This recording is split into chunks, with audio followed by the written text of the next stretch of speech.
सरकार जिंदाबाद जिंदाबाद जिंदाबाद अहम सरकार जिंदाबाद जिंदाबाद जिंदाबाद बीजेपी सरकार जिंदाबाद जिंदाबाद जिंदाबाद जिंदाबाद जिंदाबाद बीजेपी सरकार जिंदाबाद जिंदाबाद जिंदाबाद অসমত বসবাস কৰা চাহ জনগোষ্ঠী তথা আদিবাসীসকলৰ বাবে সুখবৰ কঢ়িয়াই আনিছে চৰকাৰখনে কিয়নো 200 বছৰ ধৰি চাহ বাগিচাত বসবাস কৰা বা চাহ বাগিচাৰ লাইনত বসবাস কৰা লোকসকলে ভূমিৰ অধিকাৰ লাভ কৰা নাছিল অৱশেষত বিধানসভাত তেওঁলোকৰ বাবে সুখবৰ কঢ়িয়াই আনিছে কিয়নো চাহ বাগিচাত বসবাস কৰা লোকসকলৰ ভূমি পট্টা লাভ কৰিব ইয়াত যেহেতু মই কেলিডেন চাহ বাগিচাত আছো ইয়াত স্থানীয় একাংশ লোক আছে আমি তেওঁলোকৰ পৰা জানিব চেষ্টা কৰিম যে চৰকাৰে এক ঐতিহাসিক সিদ্ধান্ত লৈছে চাহ বাগিচাত বসবাস কৰা লোকসকলক অৱশেষত ভূমি পট্টা দিয়াৰ তেওঁলোকে চিন্তা চৰ্চা কৰিছে আমি আপোনালোকৰ চেনেল যোগেদি আমি অসম চৰকাৰক ধন্যবাদ জনাইছো মাননীয় মুখ্যমন্ত্ৰী মহোদয়লৈ আমাৰ শ্ৰম মন্ত্ৰী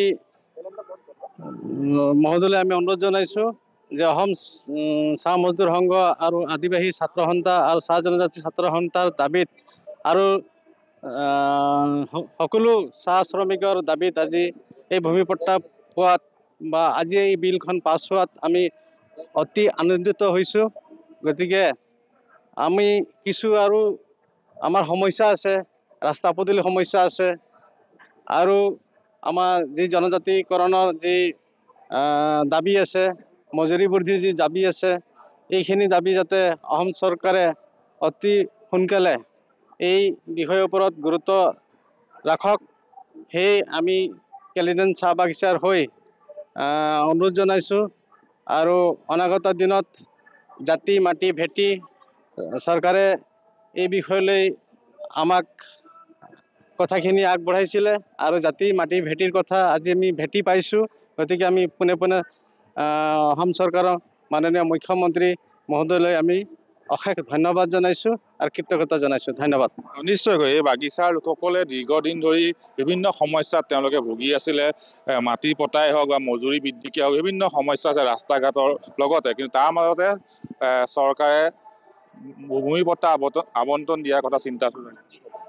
আমি ভাল পাইছোঁ আৰু গোটেই ৰাইজে আমি সুখী হৈছোঁ আৰু ডক্টৰ হিমন্ত বিশ্ব শৰ্মাক আমি ধন্যবাদ দিছোঁ যে আমাৰ ভূমি পট্টা মানে আমাক আগবঢ়াব আৰু আমাৰ এইটো আমি সুখী হৈছোঁ গোটেই ৰাইজ সুখী হৈছে আৰু যেহেতু আমাৰ মানে এই ST আৰু আমাৰ মজুৰিটো বৃদ্ধি যদি চেষ্টা চলাই আৰু দিবলৈ যদি সক্ষম হয় আমি আৰু ডক্টৰ হিমন্ত বিশ্ব শৰ্মাক ধন্যবাদ দি আৰু যি তাৰ কৰিবলৈ কাম আছে আমি গোটেই ৰাইজ মিলি তাক মানে ধন্যবাদ জনাম আৰু যেহেতু এই চৰকাৰে আমি ভোট দি জয়যুক্ত কৰিম বুলি আমি গোটেই ৰাইজে সিদ্ধান্ত এটা লৈছোঁ নিশ্চয় নিশ্চয় কি ক'ব ধন্যবাদ প্ৰথমে কোন আপোনালোকৰ চেনেলত আমাৰ কেলিন চাহ বাগিচাত আহি পেলাই আমাক যোনটো জানিব বিচাৰিছে আপোনালোকক ধন্যবাদ আপোনাৰ চেনেলক ধন্যবাদ আৰু আমাৰ প্ৰথমতে আমাৰ অসম চৰকাৰকো ধন্যবাদ জ্ঞাপন কৰিছোঁ আমাৰ মানে চাহ জনগোষ্ঠীসকলক মাটি পাট্টা দিয়াৰ কাৰণে বিশেষকৈ আমাৰ চাহ জনগোষ্ঠী আজি সুখী আৰু আমাৰ SCMS আমাৰ আশা চবক ধন্যবাদ জ্ঞাপন কৰিছোঁ সিহঁতে লাগি পেলাই চৰকাৰৰ তাত লাগি পেলাই আমাক মানে এই মাটি পাট্টা দিয়াৰ বাবে আবেদন কৰিছে সেইকাৰণে সিহঁতকো ধন্যবাদ জ্ঞাপন কৰিছোঁ আৰু আমাৰ গোটেই ৰাইজে সকলোৱে সুখী আজি দিনত যাতে আমাৰ হাজিৰাটো বৃদ্ধি কৰক আৰু আমাৰ STটো দিবৰ কাৰণে আমি অসম চৰকাৰক দাবী জনাইছোঁ এইটো যদি কৰি দিয়ে আমাৰ কাৰণে আৰু সুখী আমি গোটেই ৰাইজে আমি আৰু সুখী হিমন্ত বিশ্ব শৰ্মাক আমি বহুত বহুত ধন্যবাদ জ্ঞাপন কৰিছোঁ আমাক এটা ৰাস্তা দিছে আৰু ৰাস্তা দিব বুলি আমাক কথাও দিব নিশ্চয় এনেদৰে তেওঁলোকে উৎফুল্লিত হৈছে কিয়নো দীৰ্ঘদিনীয়া সমস্যা ছাত্ৰ সংগঠন আশা লগতে চাহ মজদুৰ সংঘ তেওঁলোকে দাবী জনাই আহিছিল যে চাহ বাগিচাত লাইনত বসবাস কৰা লোকসকলক ভূমি পট্টা দিব লাগে আৰু সেই তেওঁলোকৰ দাবীৰ প্ৰতি সঁহাৰি জনাই চৰকাৰে সিদ্ধান্ত গ্ৰহণ কৰিছে শীঘ্ৰে তেওঁলোকক ভূমিপট্টা আবণ্টন দিয়া হ'ব। তাৰ লগতে নানান সমস্যা আছে তেওঁলোকৰ